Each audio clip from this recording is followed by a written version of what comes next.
Salut les gens, j'espère que vous allez bien. On se retrouve aujourd'hui pour un tag écriture. J'ai trouvé une série de tweets, donc un thread, je sais absolument pas comment ça se prononce. Sur Twitter, j'ai trouvé que c'était plutôt intéressant à répondre vu que vous savez que j'écris. Du coup, je vais le faire. Je tiens à préciser que je suis désolée si c'est un peu sombre, mais vous voyez mon Velux juste là.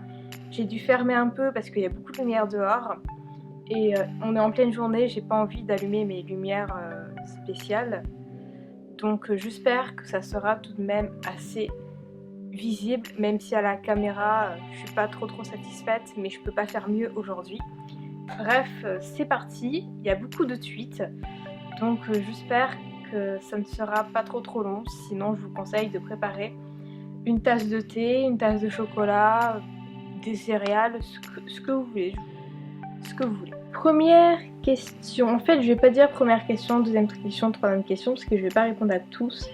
Par exemple la première question c'est une présentation, et vous me connaissez, donc j'ai pas besoin de le faire.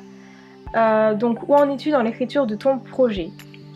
Alors je vais expliquer quelque chose d'un peu compliqué. Il y a quelques années j'ai commencé à écrire donc ce que j'écris actuellement, qui s'appelle Les yeux de la vengeance. Mais c'était pas dans le but de le publier, c'était juste dans le but de l'écrire et possiblement le mettre sur Wattpad ou quelque chose comme ça. Je savais pas trop ce que je voulais faire. Je l'ai fait lire à plusieurs personnes, donc pas forcément des bêta lecteurs, parce qu'ils me corrigeaient pas, c'était juste pour un avis global. Et il y a une de ces personnes qui m'a dit mais pourquoi tu te fais pas éditer? Et j'y avais jamais pensé. Du coup j'ai réécrit le premier tome et le deuxième tome, parce que je les avais écrits déjà tous les deux, des yeux de la vengeance, de manière plus poussée, en fait, plus développée. Et à la fin du premier tome, je me suis rendu compte que l'histoire se déroulait aux États-Unis parce que, à Washington précisément, parce que ça parlait d'une organisation secrète, et du coup, cette organisation secrète, elle était puissante, et je voulais que ça soit cohérent, du coup je voulais que ça se passe aux États-Unis qui est un pays très puissant, et à Washington parce que c'est la capitale. Mais malgré mes recherches, et aussi parce que je n'y suis jamais allée, je n'arrivais pas à me plonger dans ce pays, j'arrivais pas à être à l'aise.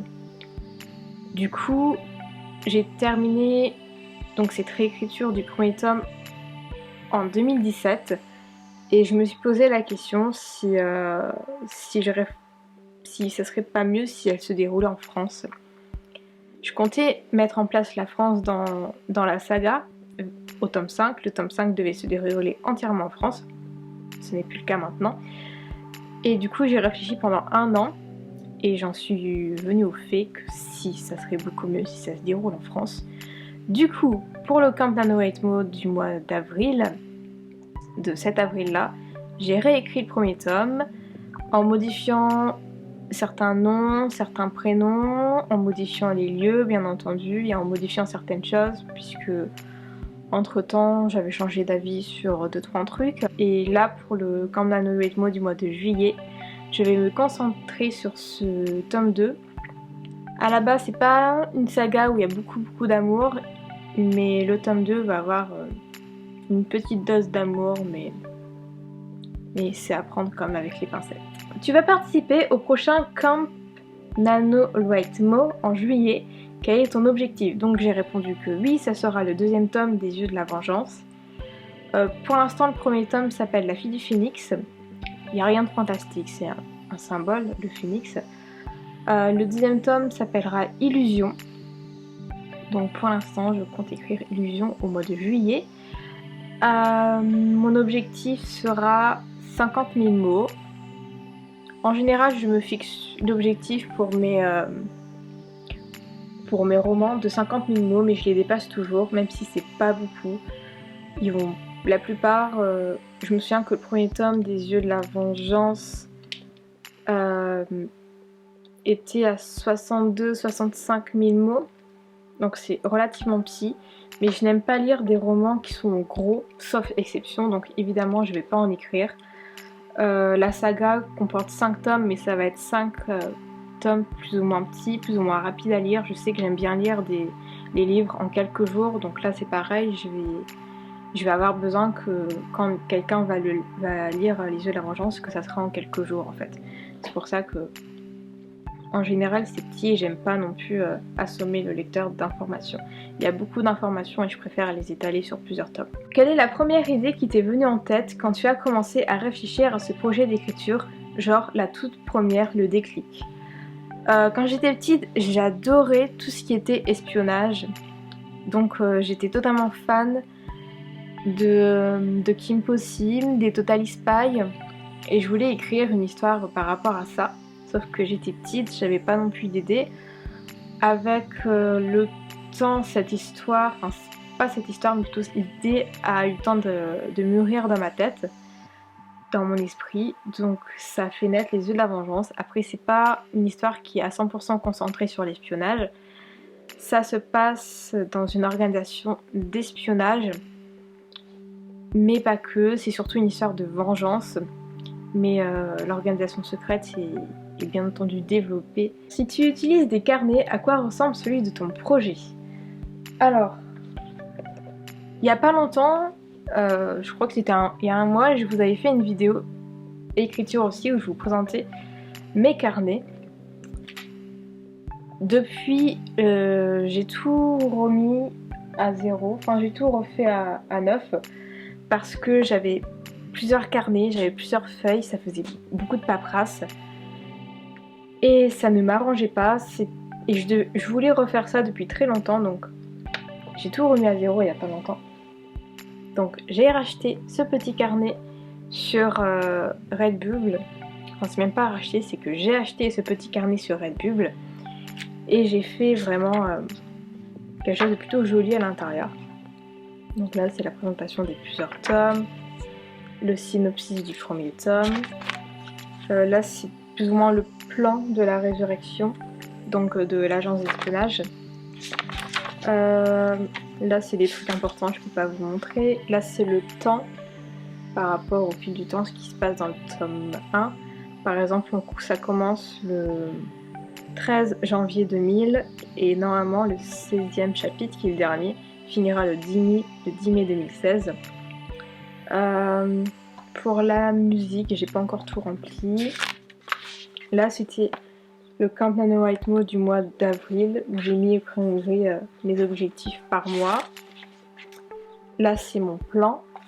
Et vous voyez, les autres pages, c'est également le plan du premier tome. C'est très très bref.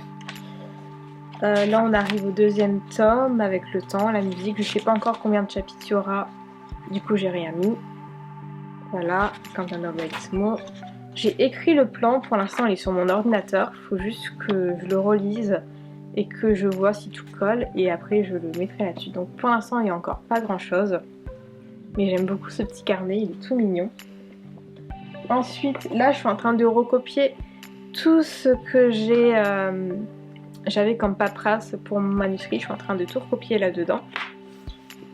J'en ai d'ailleurs parlé sur Twitter de ce magnifique cahier. Je vais enlever ça. Ça c'est un plan de Paris, vous voyez. J'en ai d'ailleurs parlé sur Twitter de ce magnifique carnet que j'ai découvert par hasard sur Amazon. Je vous avais fait une vidéo sur Twitter où je vous montrais vraiment page par page comment c'était fait. La vidéo dure 2 minutes. Je vous la montrerai. J'ai 2 autres projets en dehors des Yeux de la Vengeance, mais c'est des projets qui sont en cours de réflexion, c'est pas du tout sûr. J'en ai racheté 2 autres, je les ai reçus d'ailleurs aujourd'hui, et ils sont comme ça. Alors j'ai mis des petites étiquettes là, parce que je n'ai pas de crayon adapté pour écrire dessus, et sinon ça bave. Ça m'avait fait la même chose avec celui-ci, c'est pour ça que j'ai mis une grande étiquette, et j'ai caché avec des petits stickers, si on peut appeler ça des stickers, les bavures que ça avait fait, parce que c'était dégueulasse. Pareil pour le dos.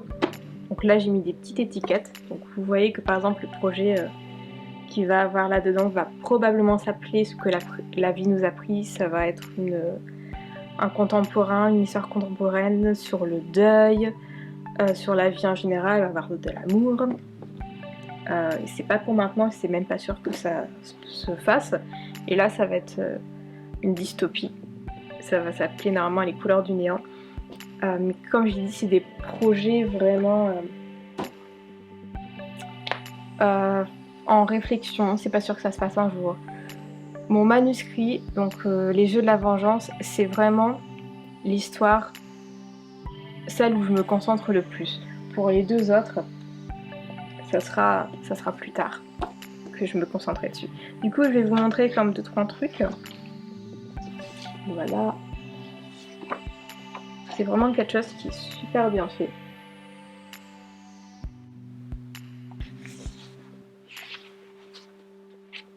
Ensuite, il y a le bluff-up.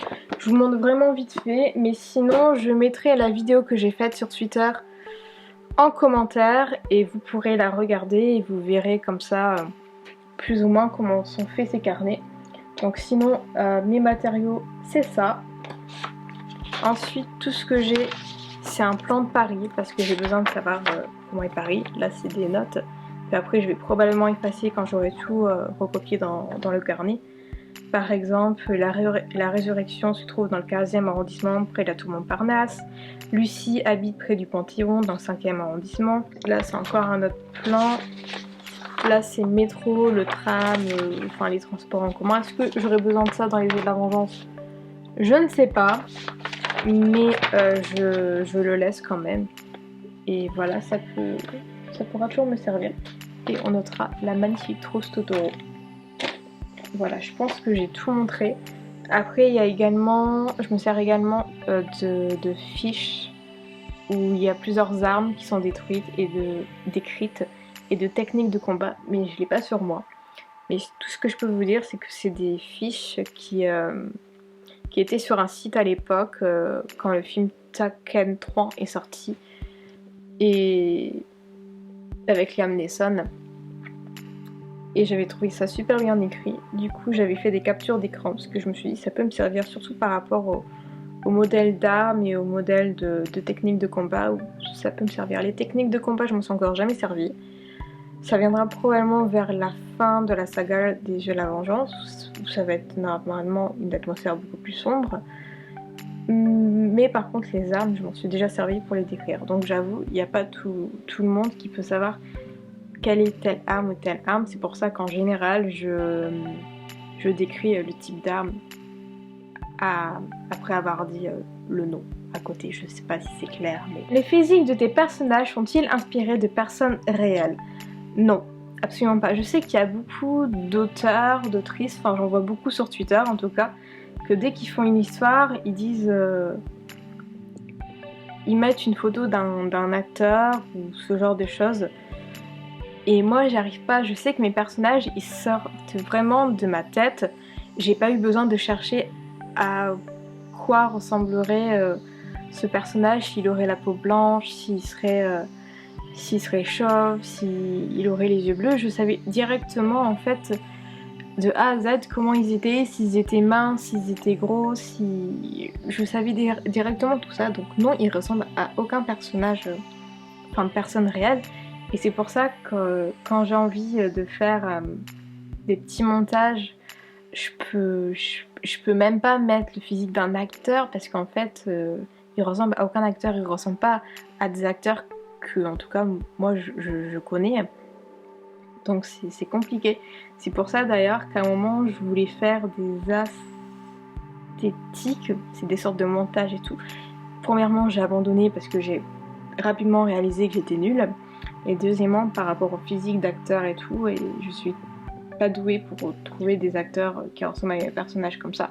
Du coup, j'ai abandonné. Du coup, pour répondre à la question, non, mes personnages ne ressemblent pas à des personnes réelles. Ils ne sont pas inspirés de personnes réelles. Et par exemple, le fait que mon personnage principal soit brune et les yeux bruns, elle me ressemble pas pour autant.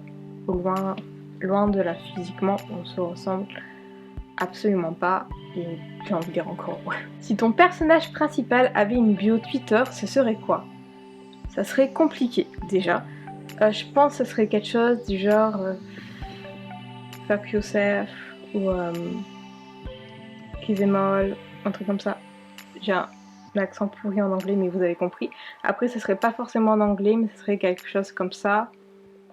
Je pense que si je vois que les gens ils aiment bien Les Yeux de la Vengeance, je sais pas si je vais le publier sur internet ou en maison d'édition ou en auto-édition, puisque il y a une période où je voulais vraiment le soumettre à une maison d'édition et ça fait, je pense, 1 an que je n'ai plus envie de le faire. Donc je crois qu'il va finir sur Wattpad, mais j'ai encore quelques doutes par rapport à Wattpad.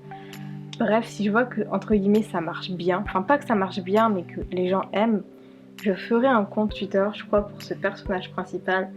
Mais la connaissant, le compte Twitter, je lui donne même pas une journée pour qu'il saute. Parce que c'est un personnage qui est vraiment cru. Elle a un bon côté, en même temps elle est méchante. En fait, elle est méchante et gentille. Il y a pas l'un sans l'autre. Elle dit vraiment des choses horribles. Par exemple, il y a une citation que j'ai écrite il y a pas longtemps, qui sera placée dans Les Yeux de la Vengeance. Elle sera dans le 3e ou 4e tome, je crois. Et ça va être quelque chose qu'elle va dire, ça va être: quelle déception d'attendre 9 mois en un enfant pour que finalement ce soit un garçon. Et elle dira ça à une amie qui évidemment est enceinte. Après, il y a une autre chose que je vais lui faire dire à un moment par rapport à l'avortement. J'ai pas la phrase exacte, enfin je ne l'ai plus, je ne sais pas où je l'ai foutu. Qui ressemblera au fait que j'irai dans des cliniques pour avorter encore et encore, juste pour prouver à ceux qui sont pro-vie qu'en fait c'est mon corps, j'en fais ce que je veux et t'as rien à dire. Et enfin ce genre de choses. Et c'est un personnage que j'adore. C'est mon personnage principal, je l'adore. Mais elle est horrible. Elle dit des choses très très blessantes et très horribles, comme ce que je viens de vous dire en fait. Je suis clairement pro-avortement, mais ça me viendrait jamais à l'esprit de dire ah bah si je le peux, j'irai dans des cliniques toute ma vie juste pour prouver que mon corps et tout. Ça me viendrait pas à l'esprit de dire ce genre de choses. Lucie, oui, ça lui viendra à l'esprit et elle s'en fout en fait de ce que pensent les gens. Elle s'en fout si les gens pensent que c'est une horrible personne. Juste, elle s'en fout. Voilà, et je l'adore, ce personnage est génial. Après, si elle existerait vraiment, je vous assure que je change de trottoir si jamais je me trouve sur le même trottoir qu'elle. Mais elle est géniale, je l'aime fort. Un conseil d'écriture qui t'a aidé. Un plan. Un putain de plan. Les plans, on n'en a pas besoin pour absolument tous les manuscrits que l'on écrit. Par exemple, pour quelque chose qui est plus ou moins contemporain, je suis pas sûre qu'un plan soit nécessaire. Il peut être nécessaire, mais pas tout le temps. Par contre, quand on écrit un manuscrit où il y a beaucoup d'intrigues, où il y a des mystères, où il y a ce genre de choses, et où il est possible de se perdre, j'ai toujours peur de me perdre dans Les Yeux de la Vengeance parce que ça m'est arrivé une fois. Un plan c'est utile, et là je vous assure ça m'a sauvé la vie, sinon j'étais vraiment paumée. Donc c'est pas un conseil d'écriture à proprement parler, mais ça reste quand même un conseil d'écriture. Et un autre conseil qui m'a aidé, qui est très commun, c'est les verbes plus ou moins simples. Je pense notamment à être et avoir, les remplacer par ce qui pouvait par d'autres mots. Et ça, j'ai encore beaucoup de mal. Je sais que je peux passer 20 minutes sur une phrase juste parce qu'il y a le mot être 2 fois et essayer d'en faire sauter un. Et ne pas trouver le moyen de faire sauter l'autre sans que la phrase change de sens. Et c'est galère, c'est vraiment galère. Et parfois les synonymes ne m'aident pas. J'ai beau chercher des synonymes pendant une demi-heure, il n'y en a aucun qui me plaît, il n'y en a aucun qui me convient.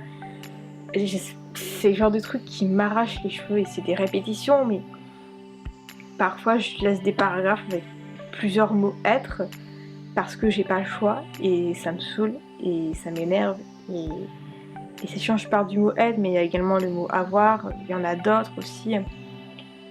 C'est chiant, c'est vraiment chiant les répétitions, c'est même très très chiant. J'ai écrit un prologue, un épilogue, point d'interrogation. Le premier chapitre de tous les tomes de ma saga sont des flashbacks pour situer l'événement phare ou l'un des événements phares du tome en question. Le premier tome, par exemple, c'est la mort des parents de Lucie. Et on suit Lucie dans ce premier chapitre jusqu'à ce qu'elle retrouve Alan. Ce chapitre fait 12 pages, il est énormément long. Je pense que c'est le plus long de mon premier tome. De base, je l'avais fait comme étant un prologue parce que c'est pas dans le présent, ça explique beaucoup de choses. Sauf qu'il est beaucoup trop long, il y a beaucoup trop d'informations dedans, du coup ça peut pas être un prologue, donc c'est juste un chapitre 1. Et du coup, il y aura de prologue dans aucun de mes tomes, du moins par rapport concernant les yeux de la vengeance. Par contre, il y aura bien un épilogue dans le tome 5 et je sais exactement ce qui va se passer. Je sais de toute manière qui va mourir, qui ne va pas mourir, qui va être blessé gravement, qui va devenir totalement cinglé ou pas. Enfin, je sais déjà comment ça va se terminer. Et je suis pro Bad Ending, du coup, vous imaginez pas que ça va être tout rose. J'aime déjà pas trop, pour ne pas dire pas du tout, les happy end en général, donc c'est pas pour que j'écrive une happy end.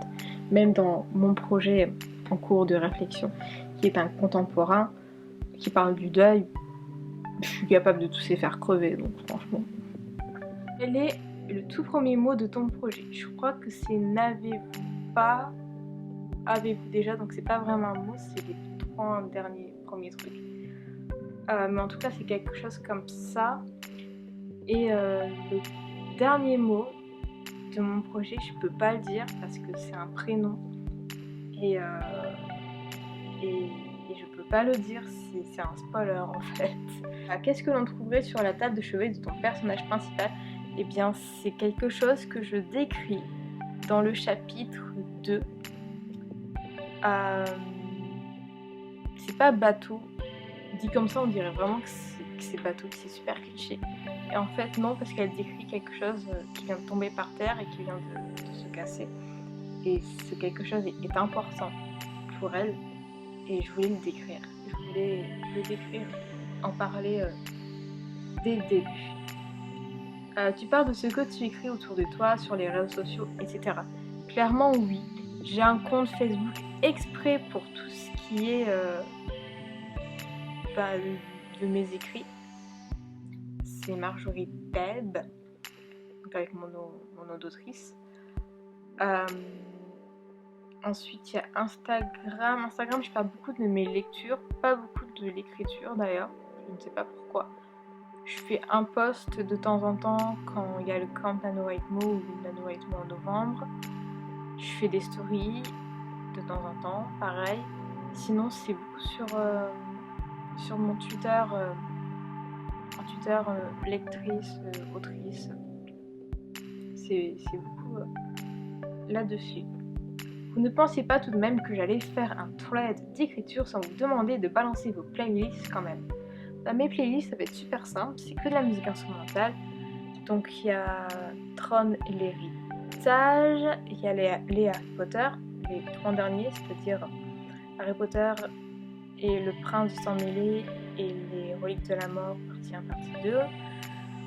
En ce moment, j'écoute pas trop cela, je suis plutôt dans les super-héros, c'est-à-dire que en général, c'est celle que j'écoute le plus. Et donc, il y a Man of Steel, il y a Batman Begins, The Dark Rise, Batman vs Superman, Wonder Woman, Aquaman. En ce moment, je suis à fond sur l'album de Aquaman et je suis très heureuse d'avoir un compte Spotify. Donc, c'est surtout cela que j'écoute, mais c'est principalement de la musique instrumentale. Il y a un moment, j'écoutais beaucoup les Animaux Fantastiques. Je suis pas fan de toutes les musiques, je pense qu'il y en a à tout péter 3 dans chaque album que j'aime bien. C'est très en dessous des playlists d'Harry Potter.